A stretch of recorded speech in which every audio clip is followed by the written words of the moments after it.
If you've ever dug into your garden and found nothing but dry, compact earth, no worms, no smell of life, no spongy texture, then you already know the silent warning signs. The soil feels dead. You water it, but it runs right off. You add compost, but nothing changes. You even mulch, hoping something will shift underground.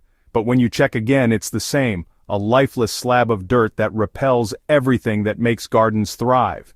And most frustrating of all, not a single earthworm in sight. For a gardener, that's like a doctor finding no heartbeat. Something is very wrong, but most people never realize the real reason worms are avoiding their soil. Here's the secret. It's not the lack of compost. It's not even the absence of moisture. It's the invisible imbalance in the soil's chemistry, particularly the acidity and the microbial life. And without fixing that, no matter how many scraps or castings you toss in, worms will continue to flee. But the good news? There's one powerful fix that brings everything back into harmony, and it works faster than you think. It's something nature already uses in forests, something you can replicate at home: fungal mulch. Let's unpack why your soil is being avoided, and how this fix doesn't just bring worms back, it rebuilds humus from the ground up. The most common mistake gardeners make is assuming that any organic matter is good enough. They bury food scraps, add dry leaves, maybe even throw in some grass clippings. But here's the catch. When soil becomes overly acidic from certain raw organics or lacks the fungal infrastructure that worms rely on for food and shelter, it becomes uninviting, sometimes even toxic to underground life. Earthworms, especially native species, are sensitive to pH changes. If your soil drops below a pH of 5.5, it burns the delicate lining of their skin. Combine that with compacted texture and poor microbial diversity, and the soil becomes a desert from a worm's point of view. But here's what nature does differently. In forests, the upper layers are dominated by fungi, long white strands called mycelium that weave through decaying wood, leaf litter, and humus. This fungal network isn't just breaking down debris, it's managing the pH balance, feeding microbes and creating the sponge-like texture worms love to burrow through. Fungal systems create humic compounds, natural acids and sugars that regulate the soil's chemistry and feed beneficial bacteria. Worms don't just tolerate this environment, they thrive in it. That's why if you've ever lifted a rotting log or a dense pile of wood chips after rain, you've probably found more worms than in the entire rest of your garden. So how do you recreate this in your garden, especially if the soil is already dead? You build a fungal mulch system, on purpose. Instead of just adding compost or dry mulch, you start with partially decomposed woody material. Shredded bark, aged wood chips, and soaked cardboard form the base. Soak them in water for a day or two, then inoculate if possible with forest soil, mushroom spawn, or even just decayed leaf mold from under an old tree. This jumpstarts the fungal colonization.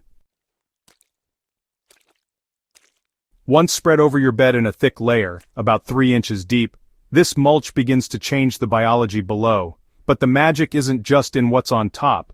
As the fungi move downward into the soil, they balance the pH by breaking down acidic organic acids and excreting humus-building enzymes. They loosen up compacted layers by burrowing fine hyphal threads into the smallest soil particles. And here's what worms do when they detect this happening. They move in. They follow the scent of decay, the stable pH, and the texture of food-filled tunnels. Within 2 to 3 weeks, even dead soil begins to breathe again. This is especially effective if your garden has been over-tilled or exposed to chemical fertilizers in the past. Those practices often destroy the fungal and bacterial life that makes humus formation possible. By restoring the fungal foundation first, you're giving earthworms not just food but a home. They'll eat the fungi, feed on the enriched organics, and leave behind castings, rich black humus full of slow-release nutrients and beneficial microbes. Suddenly, your once-dead soil feels like a sponge when you squeeze it and smells like life when you dig into it. If your soil is extremely acidic, adding a light dusting of crushed eggshells or garden lime before applying the fungal mulch can, speed things up even more. But don't overcorrect. Earthworms don't like alkaline extremes either. Your goal is balance, not sterilization. And you know, the beauty of the fungal mulch system is that it self-regulates. Once active, it creates its own microclimate. Cool, moist, rich, and crawling with life. So next time you dig into your bed and find it empty of earthworms, don't panic. Don't just dump more compost and hope for the best. Ask yourself whether the fungal life is missing, because if it is, that's the first thing to fix. Earthworms are not the builders of humus, they are the residents of it. They move into ecosystems that are already balanced, already alive. And when you give them that, when you lay down the fungal foundation, they show up in numbers you haven't seen before. They dig, they eat, they multiply, and they do what no gardener can do alone. Rebuild dead soil from the inside out. If this guide gave you something new to try or helped you understand your soil in a deeper way, make sure you hit the subscribe button and share this video with a fellow gardener. At Hydrohaven, we believe soil is never truly dead. It's just waiting for the right spark to come back to life. And that spark, more often than not, starts with fungi.